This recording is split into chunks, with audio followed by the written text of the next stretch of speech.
Hello YouTube, how is y'all's day going? Today we are doing an updated mock draft. I wanted to do something a little bit different today and mock some players that typically aren't mocked to some teams because ultimately the draft is unpredictable. So if you guys could do me a big favor and hit the like button and hit the subscribe button as well, let's get into it.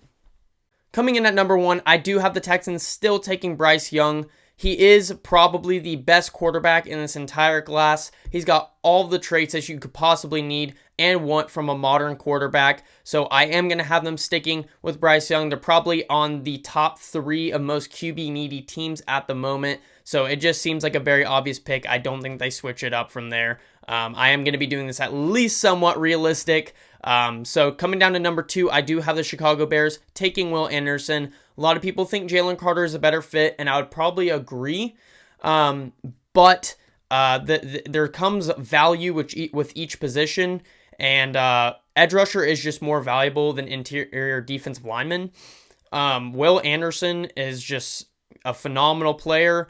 And I don't think that it comes down to fit when you have a player like that on the board. I think you take someone that is probably going to be doing a better job at getting at the quarterback, and that is Will Anderson. So I have the Bears taking him at 2.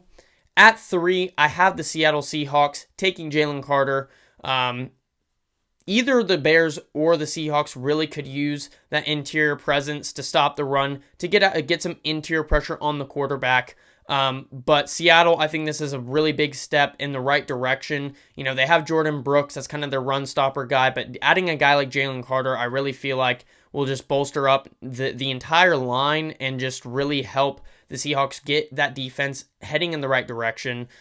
So I do think that whatever team ends up being at pick 3, I do think they'll take whatever one is available, whether that is Will Anderson or Jalen Carter.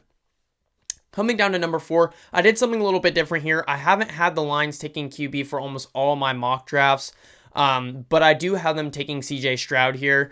I've talked with a couple people and you know, looking on Twitter, it seems like CJ Stroud is kind of the definitive QB2 in this draft. A lot of people like to argue Will Levis, but CJ Stroud just has a really good arm talent. Excuse me. And he's very accurate. The main things that I noticed with him is that he struggles with anything to do on the run. He doesn't throw well on the run. He just doesn't run well, period. But, you know, the Lions have a very good offensive line. You know, Jared Goff is getting it done this year, but maybe they see this as a chance to get a guy that they really want, a big arm guy, kind of like a Matthew Stafford, in some ways, not all. So I think that they do have a possibility of taking a guy like CJ Stroud here. So I have CJ Stroud from Ohio State going to the Lions at number 4. At number 5, I had the Cardinals. I've been usually mocking Peter Skoronski to them because they desperately need offensive line help. But today I decided to go to Christian Gonzalez. No doubt in my mind, there's some great cornerback prospects in this draft, but no doubt in my mind, Christian Gonzalez is the best. He's got the most fluid hips. He can play press man. He can play zone. But he's just a great prospect. I honestly kind of put him in the same level as a Pat Surtain, if that gives you any idea where I view this guy. And a lot of people need to get on that level too. You know, I love Joey Porter Jr. I love Cam Smith. They both seem like great prospects, but if you watch Christian Gonzalez, you'll see exactly why I'm saying what I'm saying. So coming down to 6, I have the Colts taking Peter Skoronski. So one pick later than what I usually put him at. You know, the Colts, obviously this year, you know, a lot of people say that it's Matt Ryan's fault. I think the Colts had promised Matt Ryan a good run game. They just now are delivering on that on the second half of the season. They also promised good offensive line so that he could throw the ball, and they did not deliver on that either. So I think getting a guy like Peter Skoronski, maybe they're like, you know, Will Levis, we're just not in on this guy. Maybe they're not in at taking Anthony Richardson. Maybe they like Anthony Richardson, but they don't want him at 6. So I have them taking Peter Skoronski here. If he does not work out at tackle, I've said this before, he will work out at guard. He will be on a place on the offensive line starting. I really like this guy, and I think that the Colts would like him too. So at 6, I have the Colts taking him. Now, this is one where I know I can get some heat for, and that's okay. I have my Atlanta Falcons at 7 taking Jared Verse out of Florida State. He is an edge rusher. And, you know, this guy doesn't have buzz right now. I've watched all the top edge rushers, and they're phenomenal guys. But Jared Verse really, really does strike me as a Kayvon Thibodeau type. He's very, very athletic. He's strong. He's got great finesse moves, great with his hands. I mean, he really is just a complete package. I think this would be a perfect player to line up on the other side of a guy like Arnold Ebiketie. We have been terrible at getting after the quarterback for like the past 3 seasons. So I really like Jared Verse from Florida State. And I would love to see this guy line up against on the opposite side of Arnold Ebiketie. I think he's going to be phenomenal. I think when draft time does come more around, more people are going to be hopping on the Jared Verse train because I bet you he will test very well. So coming down to the Panthers, they finally end up with a QB. Panthers, Jets, Texans, those are all probably the top people needing a QB in this year's draft. And so I think the Panthers just see a chance like, hey, look, he's got all the stuff that you want in a quarterback, the decision making, the accuracy is, but maybe we can help him get in the right direction here. So I think the Panthers finally take Will Levis. He falls to them at 8 in this case. I don't think that they want to roll with Sam Darnold. Matt Corral, I was super high on, but it just doesn't look like that's working out. I know it's just one season, but I didn't realize how much of a struggle it was going to be for him to adapt to a pro-style offense. So Panthers grab Will Levis here because he fell. Coming down to the Eagles at number 9. I've been mocking all sorts of different players to them. The Eagles are such a good team. They really only have veterans to build off of. But I do have them taking Myles Murphy out of Clemson. There's a number of reasons why I would have them taking this, but main reasons are the edge rushers are getting older or are on expiring deals, like a Robert Quinn, like a Brandon Graham. So I think Myles Murphy is a good prospect to pair with a young Jordan Davis on that defensive line and just kind of put him there. He's a big body. I think he would do a good job in the Eagles defense. Coming down to the Raiders, I've been mocking all sorts of different players, mostly corners, mostly offensive line. I think last time I had them going Paris Johnson. I could definitely see that still being a possibility. I just don't think that that's what they go in this case. They've been needing that CB1 for a very, very long time. And I have them going Joey Porter Jr. here, JPJ. Everyone really likes the length of this guy, the way he plays. He's really, really solid. He's really solid. I like his build most of all because I think it'll translate well to the pros. So I do have the Raiders, getting their secondary built up here. At number 11, I have the Jags taking okay, I always mess up the name. I've heard it's Brian Brossi. Okay, I don't know how Bra comes into the BRE, but it does.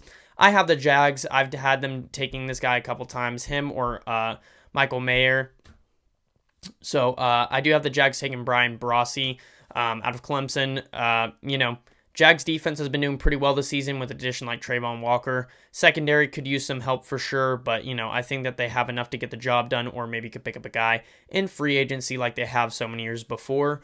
This guy will help with the run stopping ability. He can get some interior pressure with Josh Allen and Trayvon Walker on the edges. I think this just really helps just upgrade the entire unit. So I have them sticking with Brian Brossi. 12, the Texans. These two picks, Jags and Texans, I usually have this mocked. It just seems like such good value picks and guys that they would go after. So the Texans, I have taking Quentin Johnston.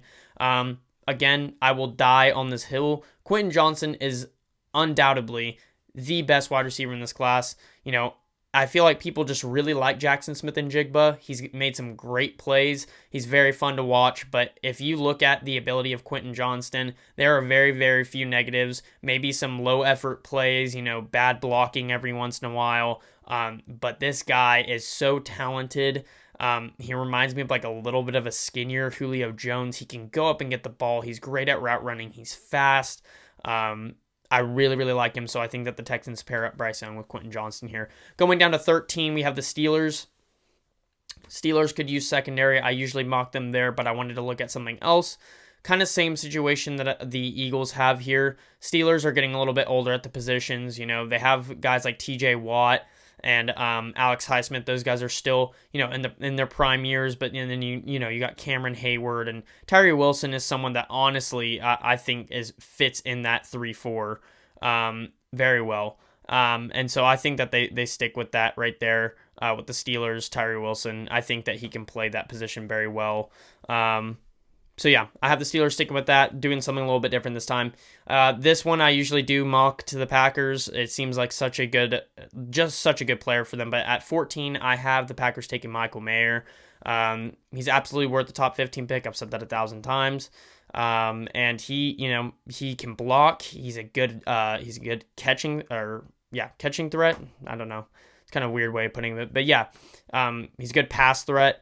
And Robert Tonyan's contract is up, so this is a really, really perfect time for them to just kind of pick up a talent like that, help Aaron Rodgers or Jordan Love with that passing game. And since they run the ball so much with Aaron Jones and AJ Dillon, this is a perfect prospect. So Seahawks at 15, I've had them taking Jackson Smith and Jigbo a couple times. I'm going to stick with that. I think that they get their wide receiver core a little bit better here. There's not much to say. Jackson Smith and Jigba is a solid slot. I think that DK and Tyler Lockett can get it done on the outside, so I think that they just do this so that if they do decide to move on from Geno at any point, then they kind of have at least JSN and DK to rock with whatever young quarterback or free agent that they stick them with. So yeah, I like that pick there. 16, the Patriots. I have them taking Broderick Jones. They have had, for the first time in a long time, a lot of problems with their offensive line. Guys like Isaiah Wynn and Trent Brown, they've struggled with injuries, inconsistencies, all sorts of trade rumors surrounding both of them a lot.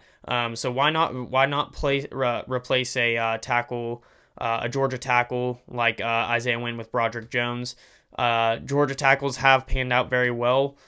So I think that this is a smart pick and something that the Patriots definitely need to do, and probably their most glaring weakness at the moment. Everything else they have been able to kind of cover up pretty well.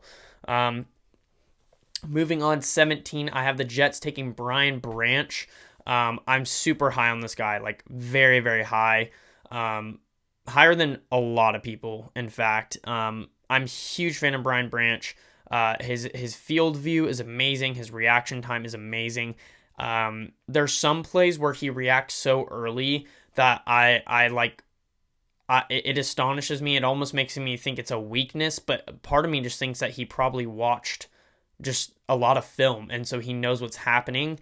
So it makes me think that he has really good work ethic.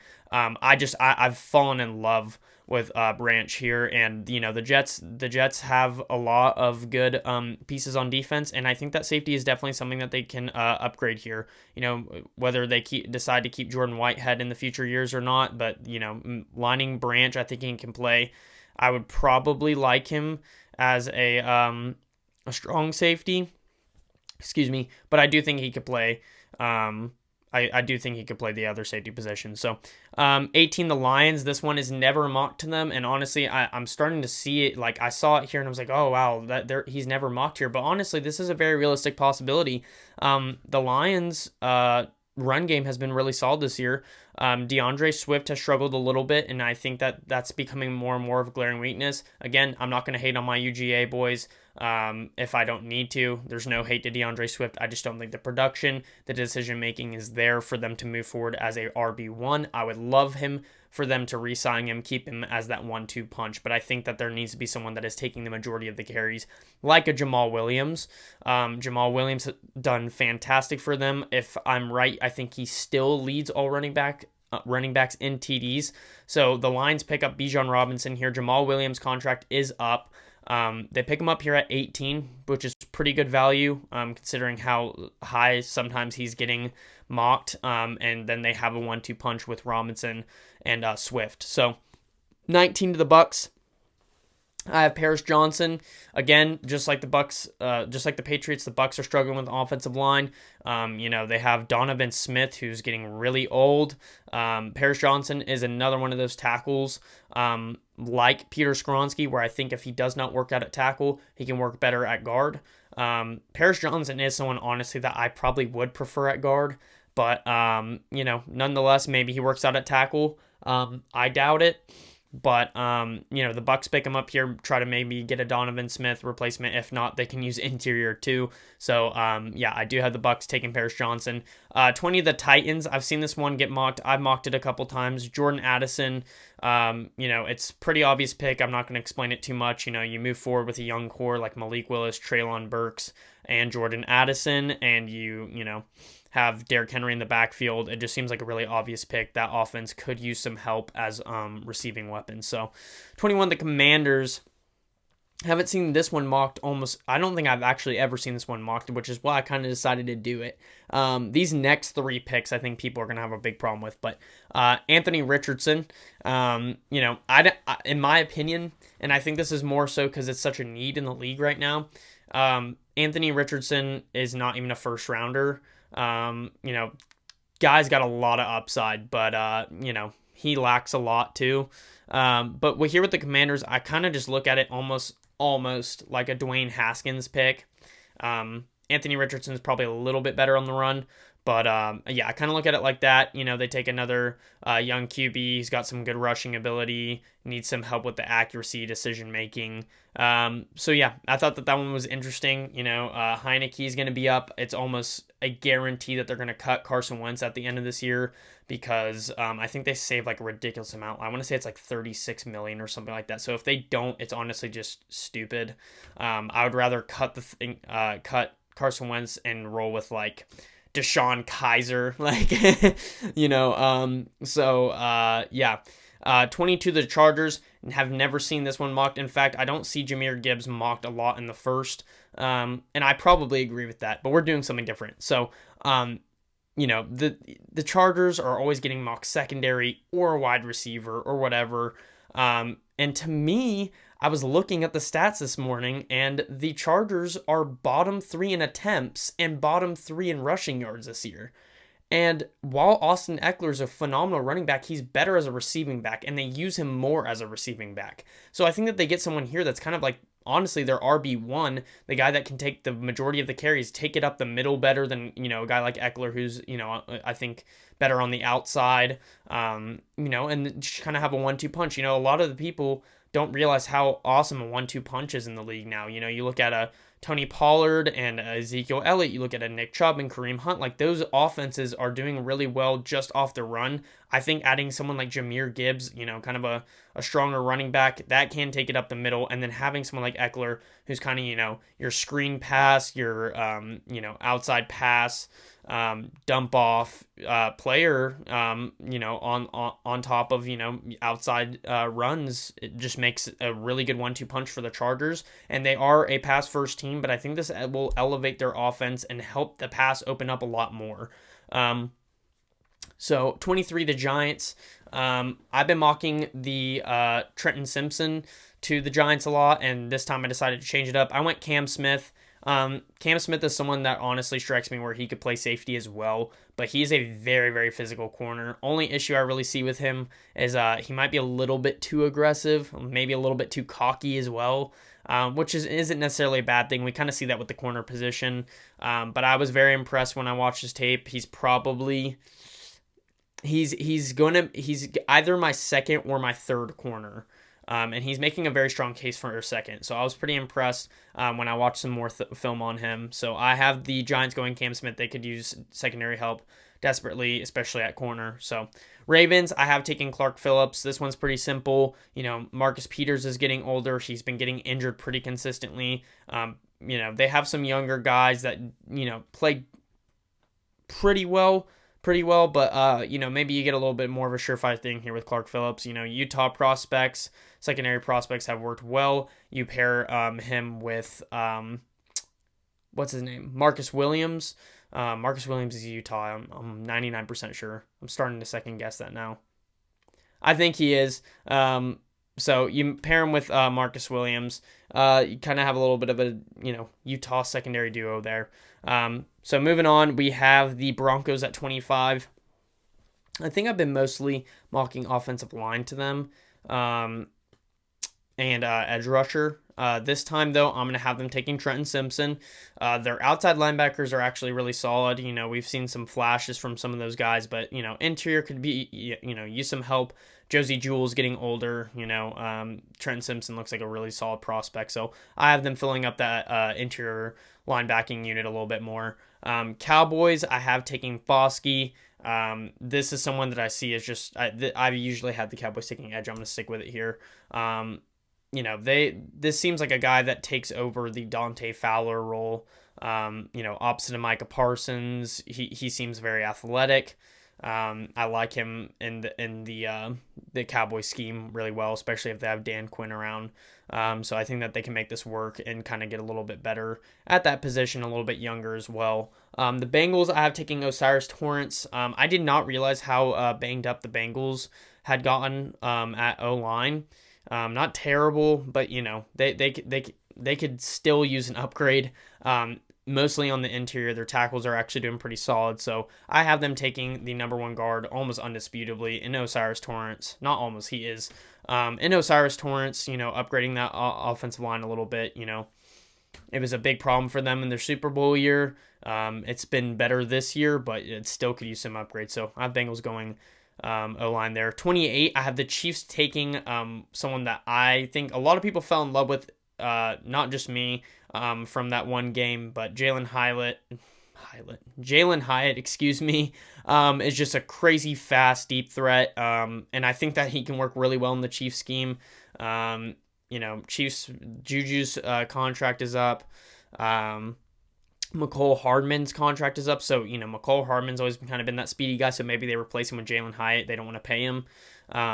But yeah, I really like that pick. He's been mocked sometimes into the first round, and I think ultimately he will, because I think he's going to test phenomenal. I think he's going to test like lights out. Maybe some people start mocking him in like the top 20. You don't know. He's ridiculously athletic though. Vikings, I have taking.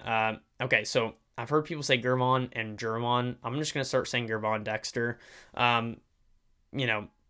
Just filling in that defensive line spot. They really their guys are getting older there, and I think that they can kind of help with the pressure. They're doing a lot better this year after getting Zadarius Smith, but I think that this is something that is a little bit different and something that is possible at 29. A lot of the secondary has been taken.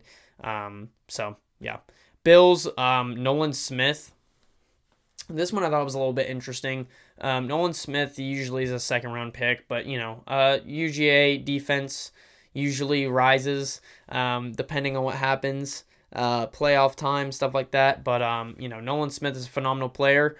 I think that this is kind of like a Von Miller replacement, depending on what they do. But they did add like a lot of void years on Von Miller's deal. He's injured now.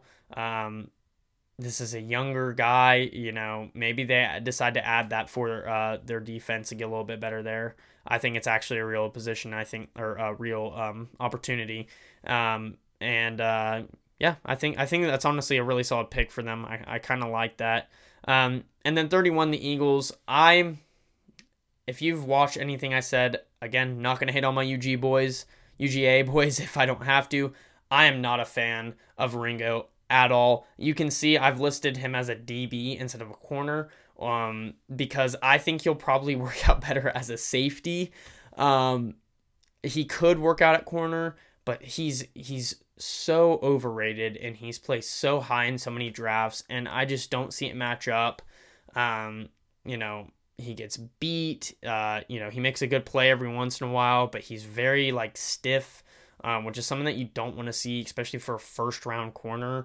You want that guy like Christian Gonzalez, who has very fluid hips, or has somebody that, like a lanky guy like JPJ, Joey Porter Jr.